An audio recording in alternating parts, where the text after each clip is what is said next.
दोस्तों अस्सलाम वालेकुम, नमस्कार। दोस्तों, महाराष्ट्र में विधानसभा चुनाव होने हैं और चुनाव को लेकर के चुनाव प्रचार प्रसार में इस वक्त सारे पार्टी के नेता जुटे हुए हैं, लगे हुए हैं। लेकिन इसी बीच एक ऐसी खबर सामने आ रही है जिसे लेकर के भारतीय जनता पार्टी के खेमे में इस वक्त खलबली मची हुई है। और इस खलबली के पीछे दोस्तों इकरा हसन के अहंकार और ललकार है। ऐसी अहंकार इकरा हसन के ऐसे ललकार जो शायद ही आप इससे पहले इकरा हसन के मुंह से इतने सख्त शब्दों का प्रयोग करते हुए आपने इकरा हसन को देखा होगा। क्योंकि इकरा हसन ने प्रधानमंत्री नरेंद्र मोदी को लेकर के एक ऐसे शब्दों का प्रयोग किया, भारतीय जनता पार्टी को लेकर के, महाराष्ट्र में बीजेपी के गठबंधन को लेकर के ऐसे शब्दों का इस्तेमाल किया जिससे प्रधानमंत्री नरेंद्र मोदी इस वक्त तिलमिला गए हैं।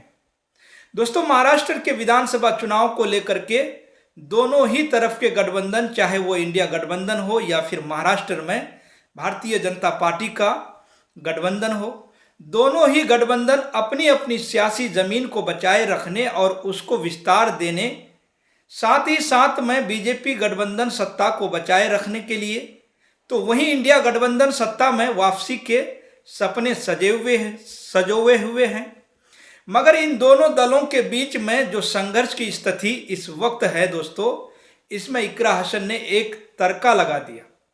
इकरा हसन दरअसल महाराष्ट्र विधानसभा चुनाव में समाजवादी पार्टी के मुखिया अखिलेश यादव के साथ चुनाव प्रचार के लिए पहुंची।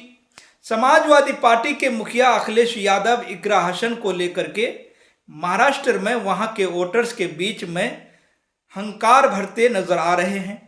मगर इकरा हसन ने मंच पर माइक संभालने के बाद जिस तरीके से प्रधानमंत्री नरेंद्र मोदी को निशाने पर लेकर भारतीय जनता पार्टी के कुनबे को निशाने पर लेकर के, या महाराष्ट्र के अंदर एमवीए के इस गठबंधन को निशाने पर लेकर के जिन शब्दों का प्रयोग किया है, उससे बीजेपी के समर्थकों में, बीजेपी के वोटर्स में, यहाँ तक कि प्रधानमंत्री नरेंद्र मोदी के माथे पर बल पड़ते हुए दिखाई दे रहे हैं। क्योंकि दोस्तों इकरा हसन के शब्दों में वो तलखी देखी गई है जो महाराष्ट्र के सियासत में जो कुछ बीते 2 वर्षों में जो कुछ दिखा गया है, उसको लेकर के इकरा हसन ने न सिर्फ अपना गुस्सा दिखाया बल्कि प्रधानमंत्री नरेंद्र मोदी के लिए ऐसे शब्दों का प्रयोग किया जिसे आम तौर पर आम बोलचाल की भाषा में किसी सम्मानित व्यक्ति के लिए प्रयोग नहीं किया जाता है। यह दर्शाता है कि इकरा हसन की तलखी और इकरा हसन का गुस्सा आखिर महाराष्ट्र में भारतीय जनता पार्टी के सरकार को लेकर के, महाराष्ट्र में इंडिया गठबंधन की सरकार को गिरा करके शिवसेना और एनसीपी के पार्टी को 2 फाड़ करके बीजेपी ने किस तरीके से महाराष्ट्र में जनादेश का अपमान किया और महाराष्ट्र में जनादेश को चुराया।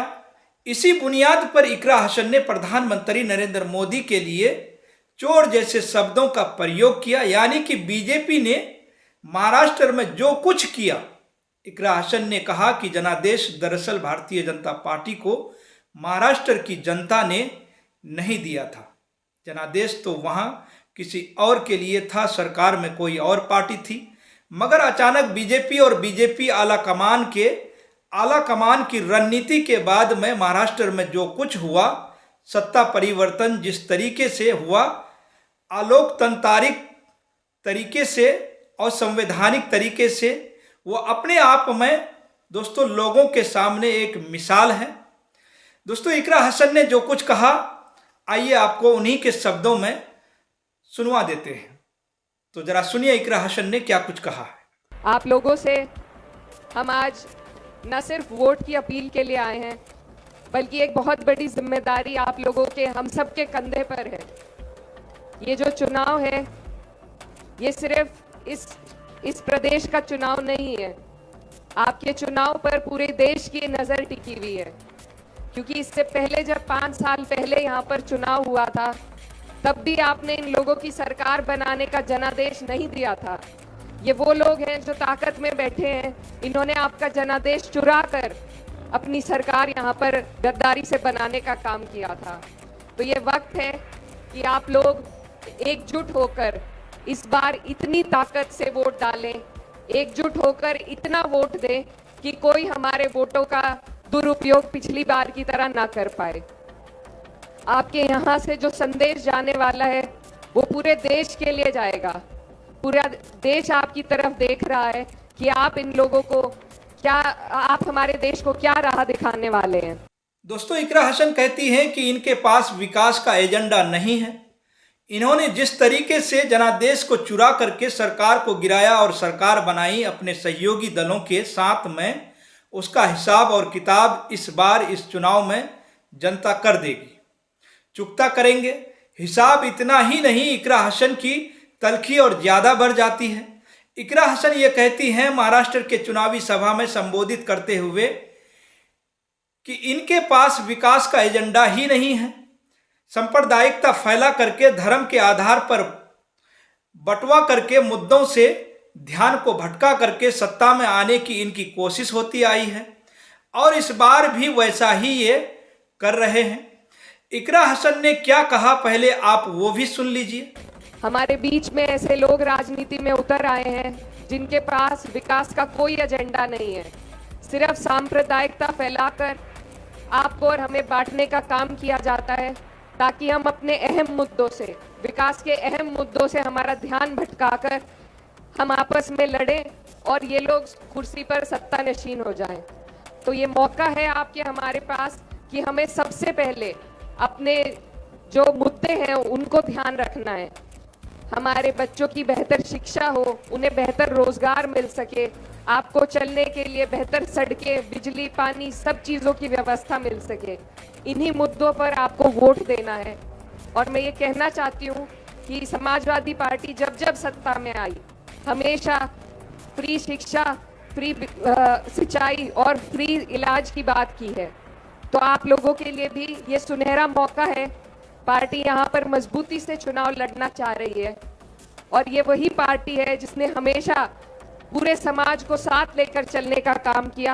दोस्तों, दरअसल इकरा हसन की तलखी यूं ही नहीं आई है, बल्कि इकरा हसन पर जिस तरीके से समाजवादी पार्टी के मुखिया या प्रमुख अखिलेश यादव ने भरोसा जताया, जिस तरीके से उनकी राजनीतिक सूझबूझ के साथ में वोटर्स को, समर्थकों को, आम वोटर्स को जोड़ने की जो कवायद और उस पर इकरा हसन पर जो अखिलेश यादव का भरोसा है, उस भरोसे को आगे बढ़ाते हुए इकरा हसन ने महाराष्ट्र में अपनी काबिलियत, अपनी सूझबूझ के जरिए समाजवादी पार्टी के पक्ष में वोटर्स को लाने का प्रयास करते हुए दिख रही है।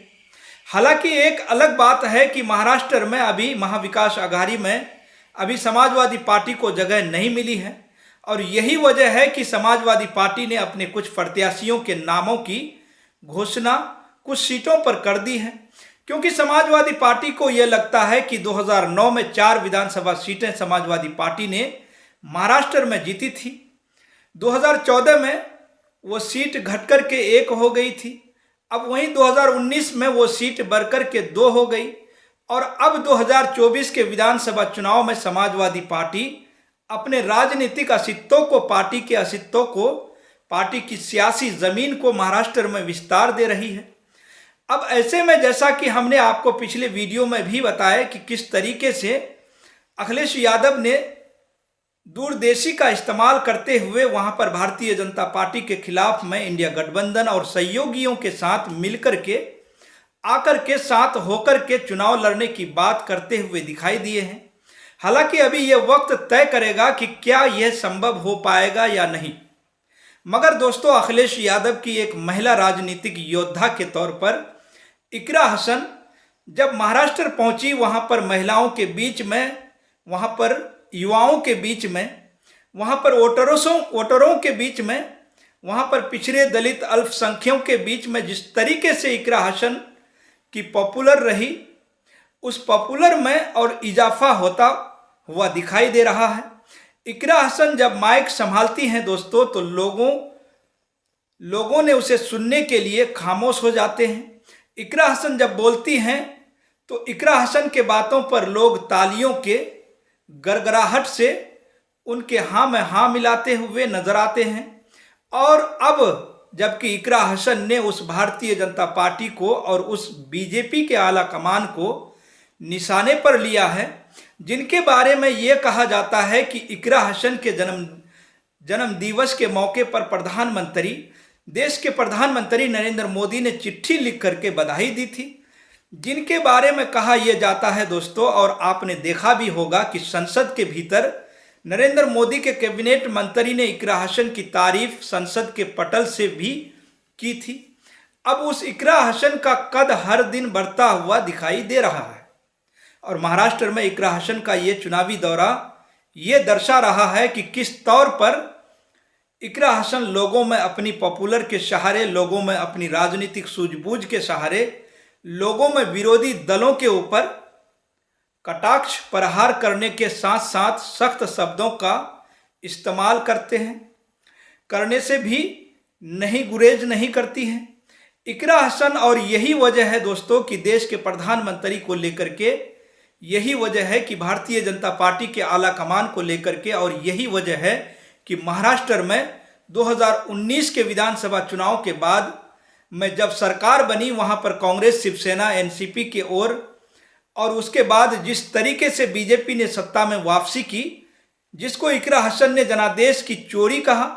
इकरा हसन ने कहा कि ऐसी चोरों ने आपके जनादेश को चुरा करके वहां पर जबरदस्ती कानून, संविधान, नैतिकता को ताक पर रख करके आपके चोरी किए हुए जनादेश के आधार पर सत्ता में आई और बांटो राज करो के आधार पर अपनी रणनीति पर काम कर रहे हैं। अब ऐसे में सबक सिखाना है। इस बार महाराष्ट्र में इन शक्तियों को इकरा हसन ने जिस अंदाज में ललकारा है, अब जाहिरी तौर पर भारतीय जनता पार्टी के आला कमान के माथे पर बल तो आया ही है, मगर साथ ही दोस्तों साथ में बीजेपी आला कमान तीन तमाया हुआ नजर आ रहा है। तो दोस्तों आप इस पूरे राजनीतिक मुद्दे को लेकर के और इकरा हसन की इस तरह की कटाक्ष को लेकर के आप क्या सोचते हैं? आपकी क्या राय है? आपकी जो भी राय हो आप अपनी राय हमारे कमेंट बॉक्स में ज़रूर बताइएगा। तो दोस्तों फिलहाल इस वीडियो में इतना ही, फिर मिलेंगे अगली खबरों के साथ। आप सभी का बहुत बहुत शुक्रिया, धन्यवाद।